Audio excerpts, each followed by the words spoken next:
화제의 키워드로 살펴보는 픽뉴스 시간입니다. 사회부 민지숙 기자와 함께하겠습니다. 어서 오십시오. 첫 번째 키워드 뭡니까? 네, 첫 키워드는 지체 없이 귀국하라입니다. 누가 누구한테 한 말입니까? 네, 바로 한 번도 아니고 두 번씩이나 갑질 논란을 일으킨 이 벨기에 대사 부인 이야기인데요. 네. 아시다시피 지난 5일에는 서울의 한 공원에서 환경미화원과 시비가 붙었죠. 빗자루가 몸에 닿았다며 폭행을 했는데요. 지난 4월에는 한 옷가게에서 직원의 뒤통수를 때리고 이를 말리던 다른 직원의 뺨까지 때렸습니다. 이런 상황을 보다 못한 벨기에 외교부가 더 이상 지체하지 않고 이들을 소환하겠다는 뜻을 밝힌 겁니다. 나라 망신 좀 그만 시켜라 이거겠네요. 그러니까 결국 언제 돌아가는 겁니까? 네, 이미 첫 번째 폭행 사건 때 이 벨기에 대사의 임기는 이번 달 말로 줄어들었는데요. 네. 여기에 두 번째 논란까지 더 불거지면서 외교당국이 재차 귀국을 재촉한 상황입니다. 이 과정에서 당장 다음 주에 돌아갈 수도 있다는 관측이 나오고 있습니다. 지금 국내 여론이 얼마나 안 좋은가 하면요. 벨기에 대사관에서 SNS에 게시글을 하나 올렸는데요. 여기에 분노 이모티콘이 너무 많이 달려서 대사관 측이 댓글을 차단하기도 했습니다. 외교를 생각하면 벨기에 측도 참 마음이 급하겠습니다. 다음 키워드 보겠습니다. 두 번째 키워드는 거인 고양이입니다. 아니 얼마나 크면 고양이 앞에 거인자가 붙는 겁니까? 네, 영상을 보시면 아실 텐데요. 건물 2층 사이즈의 고양이, 거대한 고양이가 등장합니다. 진짜 고양이처럼 보이지만 생생한 모습을 담은 4K 해상도, 실시간으로 송출되는 고양이 영상이라고 합니다. 주변을 두리번거리기도 하고 하품을 하거나 낮잠을 자다가 화들짝 놀라 깨어나는 모습이 눈길을 사로잡습니다. 큰데도 뭐 무섭다기보다 귀엽네요. 그런데 누가 고양이로 광고를 하는 겁니까? 네, 이 대형 광고판은 일본의 신주쿠, 이 쇼핑의 중심지에 설치됐는데요.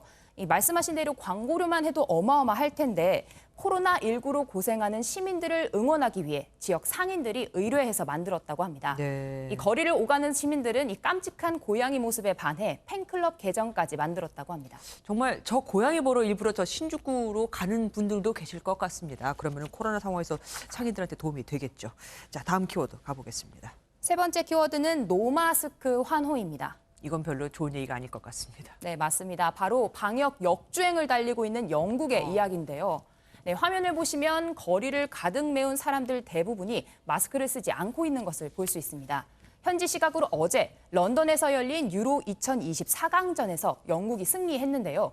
60년 만에 첫 결승 진출이라 지켜보던 관중들이 모두 거리로 쏟아져 나온 겁니다. 물론 60년 만에 저런 일이 생기면 기쁘겠죠. 하지만은 지금 영국은 하루 확진자 수가 계속 늘고 있지 않습니까? 네, 맞습니다. 이날 영국의 신규 확진자 수는 3만 2천 명을 넘어섰는데요. 네. 이 사망자도 33명에 달했지만 존슨 총리는 지난 1월에 비하면 30분의 1 수준이라며 대수롭지 않게 넘겼다고 합니다.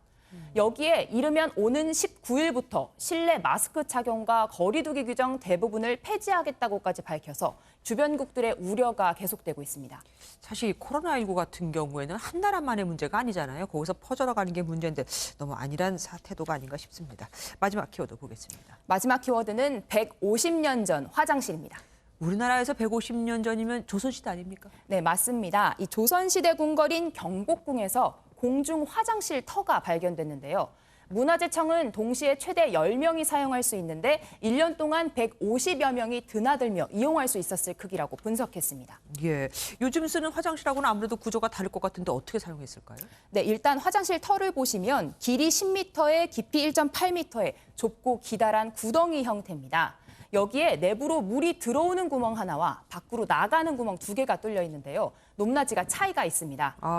네, 이곳으로 들어온 물이 분변과 섞여 발효되는데 이때 무거운 찌꺼기만 가라앉고 물은 다시 배출되면서 부피를 줄였을 것으로 추정된다고 합니다. 물이 들어오면서 이렇게 높낮이를 이용해 흘러가게 만들었군요. 우리 조상님들의 지혜가 엿보입니다. 지금까지 민지숙 기자와 함께했습니다. 고맙습니다.